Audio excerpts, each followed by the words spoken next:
What's up, guys? Justin here with TheSketchUpEssentials.com, back with another SketchUp extension overview for you. So in today's video, I'm really excited to talk about the new version of Profile Builder that just came out.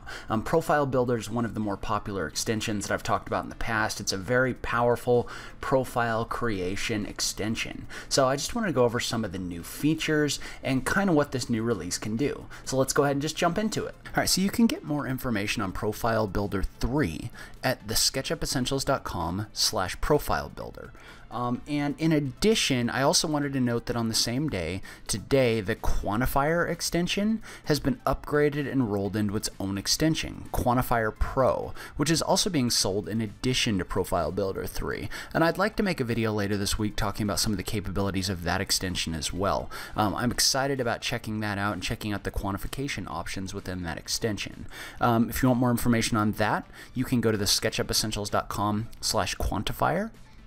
And finally, each one of these extensions is being sold separately, but you can also buy them in a bundle and save 25% on each. And you can get that by visiting TheSketchUpEssentials.com/BIM bundle. And that'll get you both Profile Builder and Quantifier Pro. And so now let's talk a little bit about some of the new features within Profile Builder.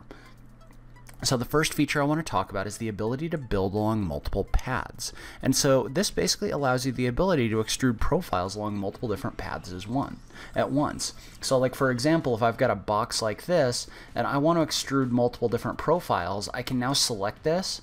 I can select whatever it is I want my profile to extrude along this. So let's say I just wanted a 2x4 along this. And then I could just click the Build Along Path tool. This is automatically going to come in here, and that's going to build those based on that path. And you'll notice that that gets extruded in here based on whatever this point is. So right now, if you look, this got dropped in here. All of your 2x4s are centered on the lines that were in there, and you can adjust this by going to this box and selecting the different starting points for where the object can be extruded along. The second feature I want to talk about is Build Discontinuous. And so basically what Build Discontinuous means is this basically allows you to create it basically allows you to adjust what happens when things turn within Profile Builder. So let's say for example that I was to come in here, and we'll go ahead for now and we'll just use the wood base option because that's a really good example. So right now if I was to press the Build Along Path button, what this would do is this would create this as a continuous single object following that path.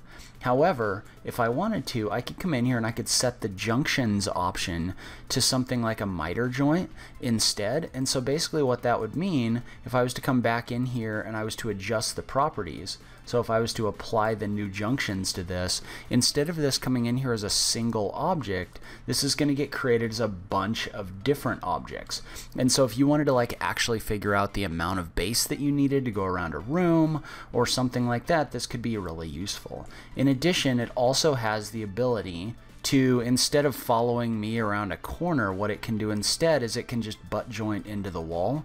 So if you were to select your profile and then come in here and select the option for butt joint and then update your junctions, what this would do around this corner is instead of using follow me and following me around the corner, it would butt these two pieces up against each other right here. So that gives you the option to adjust the way that junctions happen. So probably the best new feature of Profile Builder 3 is the auto assemble function. And so what the auto assemble function is, this is a function that tries to automatically assemble an assembly for you based on something you've drawn in your model.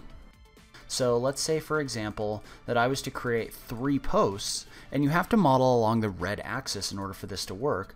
Let's say that I was to create a profile right here, and we'll call it a 2x6, and then let's say that we were to create a profile based on this face, and we'll just call this wood, or how about fence? We'll call it fence runner, and go ahead and hit OK.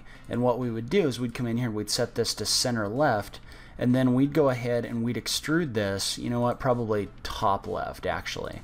We'd come in here and we'd run this from here to here, And then if I was to make a couple copies of this, this would basically be me setting up my new assembly. Well, now what I can do with this new auto assemble function is I can come in here and I can select this, and then I can go into the assembly dialog option and I can click the option for auto assemble from selection. And so basically what this did is this went in there and this figured out the profiles and the components that are in here, and it automatically created a profile based on that. So you can use this to really quickly and easily set up different profiles within your model. So one of the other great new features that's included in here is the ability to create spans. And I'm going to do a little bit more of a tutorial on this a little bit later on. But basically what a span does is it allows you to basically create objects between supports. So like for example, if I was to come in here and I was to select the built-in railing assembly, you can see that this actually allows you to create objects with things that hang in between the different objects. So you can use this for like power lines, you can use this for suspended wires, you can use this for a lot of different things. And then you can actually come in here and you can edit this in your span options, and you can adjust the amount of sag that's included in this assembly. So if I was to adjust this to 6 inches and then adjust this, you can see how I can adjust how far this object is allowed to sag with this option. So this gives you a really cool new ability to be able to span different supports. And we'll talk about this in a future video. Another really important tool that got added is the ability to punch holes. So if you remember previously, you could create all of these cool different assemblies within your model. So like this foundation wall, for example, you could create this, but if you needed to cut a hole, you had to use an extension like double cut or something like that. Well, now you can come in here and you can use the hole tool in order to create holes within your objects. So you can set this to full depth, and then you can set this to something like 8 foot by 3 foot, or in this case I'm going to set this to 3 foot by 8 foot, and then you just click on the button right here to add a hole to your object. And you can see how right now this is kind of inferencing to your center point. Well, if you were to set this, you could inference this so that it needs to come off like the bottom right or something like that, and then you can inference to a point on your wall. And then as soon as I click, this is automatically going to punch a hole inside your assembly. So this is a very valuable tool that previously wasn't contained in Profile Builder. They've also added the ability to adjust the height of an assembly really quickly. So if I was to come in here and select this assembly right here, and let's say I wanted this to be 8 feet tall instead of 12 feet, I would just type in 8 feet. And then I would click on this button for apply new assembly height. And then I would just select my assembly and I would just reapply this. And you can see how that came in here and that cut about 4 feet off the top of my wall. So now this assembly is only 8 feet tall instead of 12 feet tall. So you can come in here and you can really easily adjust the heights of your assemblies with this option.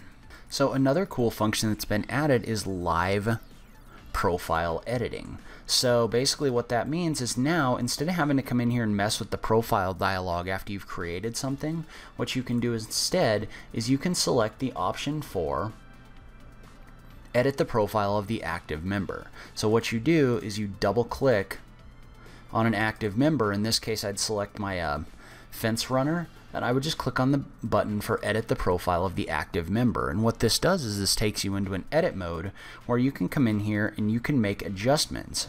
So let's say for example that I wanted to add a recess inside my profile. I could just come in here and I could adjust this.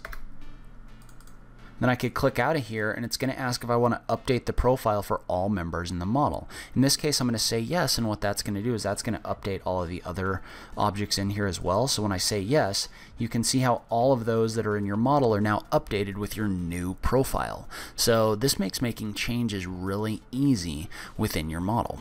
And then finally the split tool, or the split function, has been adjusted as well. So let's say for example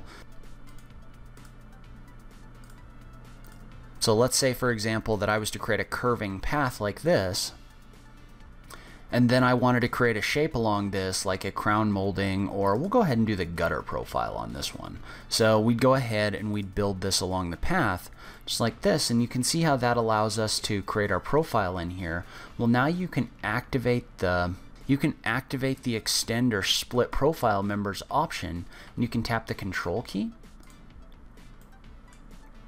And then you can click inside your model and you can split this. So you can see how I was able to split this gutter assembly into multiple different pieces that I can then edit separately. And you can do that as many times as you want. So if I wanted to come in here and split this one, for example, I would click on this, and then I would just click again. And in that case, what it did, because I didn't tap the control key, is it actually trimmed the member, but you can also split this, so you can split this into multiple different objects.